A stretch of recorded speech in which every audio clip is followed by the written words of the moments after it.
everyone, welcome back to WPeka. Today in this video we'll show you how to use the Whitelist Script feature in WP Cookie Consent plugin. But before we move on to the Whitelist Script feature, I want to ask you, are you looking to ensure that your website complies with privacy regulations such as GDPR, COPPA, CCPA and many more while allowing essential cookies to function? If your answer is yes, then you have come to the right place. The Whitelist Script feature in WP Cookie Consent plugin allows you to define the list of scripts to run on the website without users' consent, regardless of the general cookie consent rules that we have in place.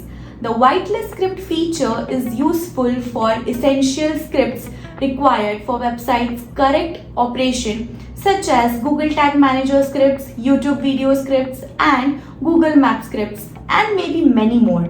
But in this video, let us take an example of YouTube video to help understand this topic better. Before testing the Whitelist Script feature, let us check if the YouTube video scripts runs on the website without users giving their explicit consent.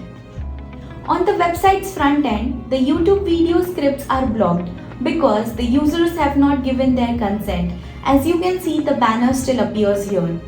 However, if you use the Whitelist Script feature, the video will play without requiring the user's consent. So, let us explore how the Whitelist Script feature will work.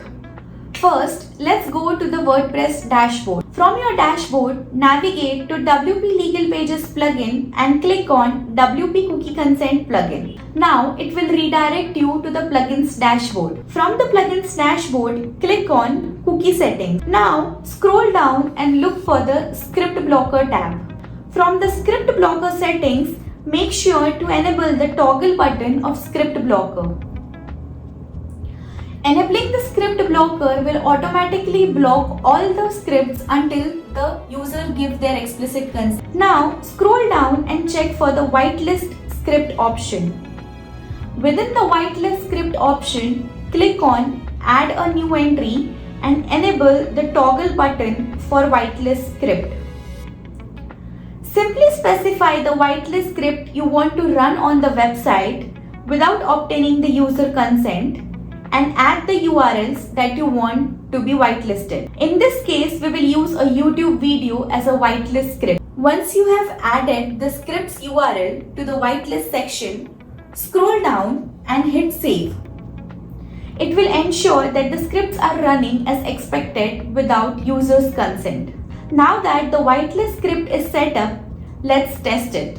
Go to your website's front end and open the page where this whitelist embedded video will play. Now you will notice that the consent mechanism won't block the script you added to the whitelist. This means your site remains fully functional while still complying with privacy laws. If you see that the video still plays even if the user hasn't given their consent, because you have just whitelisted the script for this video to run regardless of the user's consent. And that's it. This is the simple way to ensure that your scripts remain active without compromising the compliance of privacy regulations. If you found this tutorial helpful, please don't forget to give us a thumbs up and click on subscribe for more web development tips and tutorials. Thanks for watching, and I'll see you in the next one.